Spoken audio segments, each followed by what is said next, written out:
how can practicing improv make us more resilient? Yeah.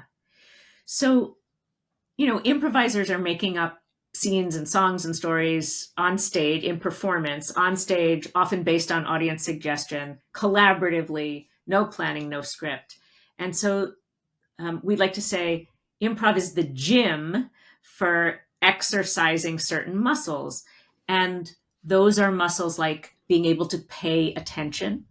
I know you've talked to a lot of mindfulness experts. My colleague, Kelly Leonard, says improv is loud mindfulness. So it's like, so being able to be present and notice and listen and receive. In improv, we call them offers, anything that my partner says or does, anything that happens. So the first part of resilience is to sort of pay attention to what's needed in a moment and respond, to be adaptive and reactive to what's actually happening as opposed to what I want to happen. The level of acceptance of reality is I think, the first skill of resilience, is that I'm not going to be pushing in mindfulness. We call it, right, be adversive to or have aversion toward, right? I'm going to accept reality, whether I like it or not. My partner just made an offer. I'm going to accept it. And then the next muscle, or another muscle, is the muscle of spontaneity. So how do I, once I've accepted that reality, how do I respond? What do I do? So resilience for me is about, okay, this happened.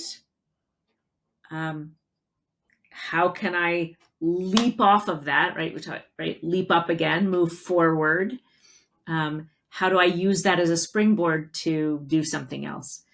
And so the muscles of improv teach us how to get in touch with our authentic response, how to blurt it, and also how to expand, again, our range of options in terms of what can I say or do to accept and build with this new reality.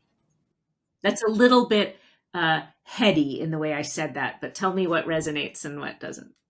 Well, it sounds like that is almost applying the yes and to any obstacles and challenges in life. But technically speaking, you cannot control them. I mean, you can only control how you react to it. But it's hard, and I think in that it's hard because these setbacks uh, are tough on an emotional level, and I think that is snapping out of it and not being overwhelmed is a challenge on itself. It's like, are you talking about, because when you talk about a lot of improv, and I took a few improv classes last year or 2 years ago, almost 2 years ago. Sounds like we're talking a little bit about even playfulness to some extent, just developing that practice, and that helps us to open our minds to possibilities and not be fixated in one different thing. Because as you said, when you do improv and you're getting things from the audience, you don't know what is going to happen next, and you need to sort of improvise and to think quickly without being fixated on a story. You might have a story in your head of how you want the act to go, but then something comes along that is completely messes your story, and then you have to, well, I need to adapt and then pivot and do something else. And I guess that's how you do it with challenges and setbacks as well. Yeah, I think you said that beautifully. You mentioned the principle of yes and, which is sort of the improv principle made good. And it means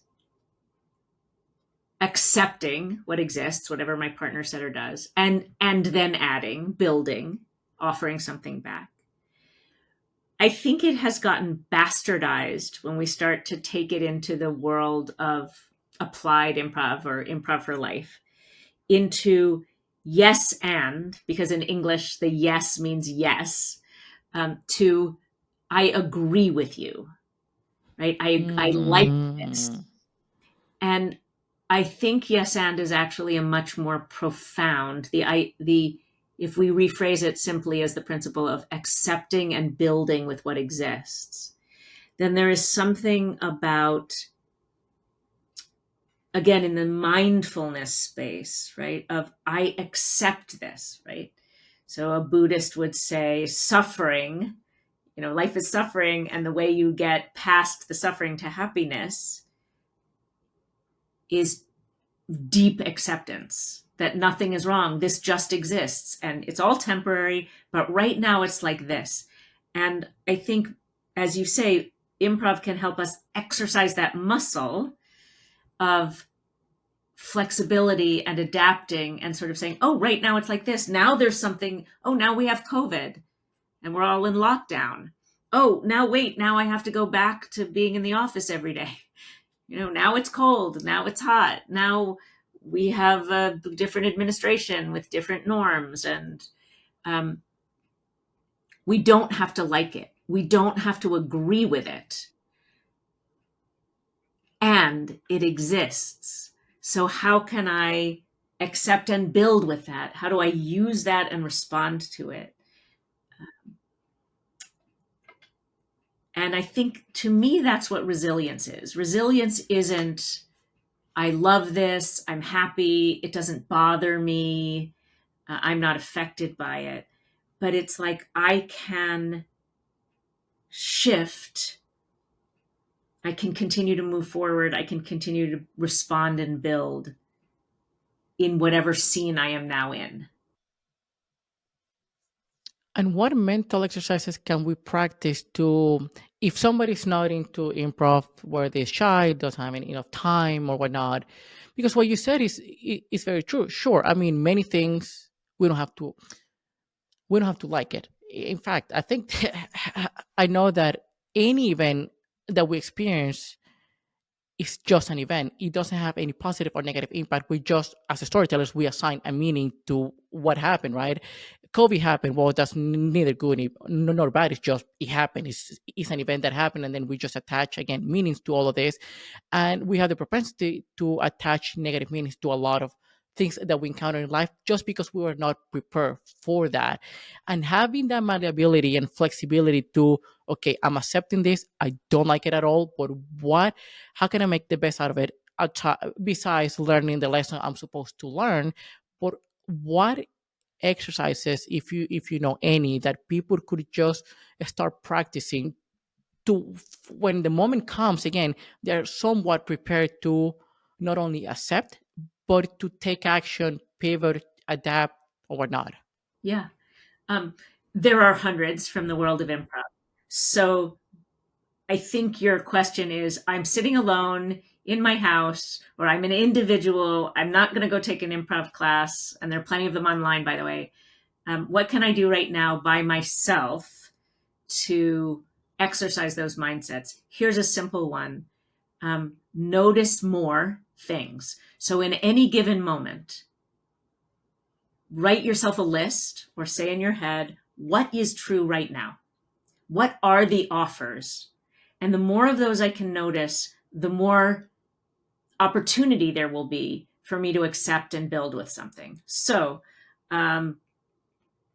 it's freezing cold right now, and my boyfriend broke up with me, and I don't have very much money in the bank. Okay, those are all true things. What else is true? My heat is working. My cat is sitting on my lap. Um, I have a job. Like, what else is true? And if you can just, what else is true? What else is true? What else is true? Then, okay, what can I build with is the next question. So the yes is notice as much as you can. What are all the offers? And then, is there something I can build with? Right? What can I yes and? Oh, I can yes and.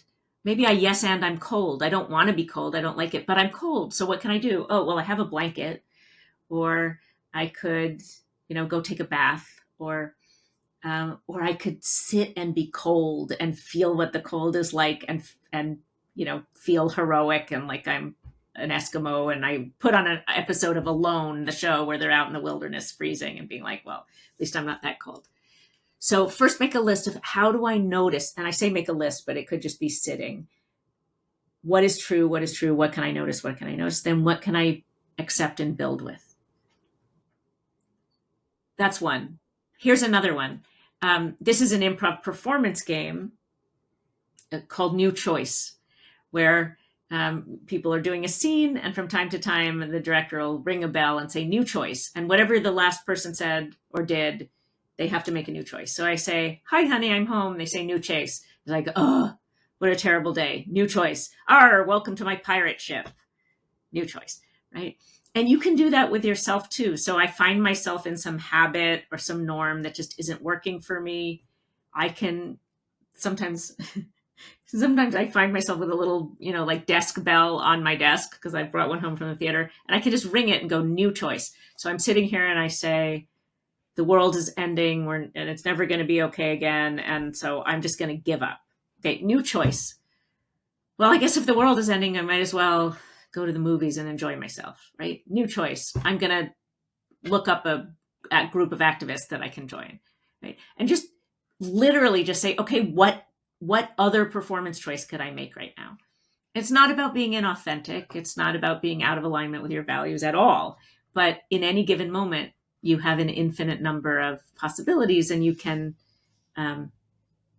exercise the muscle of letting it go and trying again, letting something go, doing something new, doing something new. What's up, everyone? If you enjoyed that, then press here to watch the full episode. And don't forget to subscribe. I'll see you next time.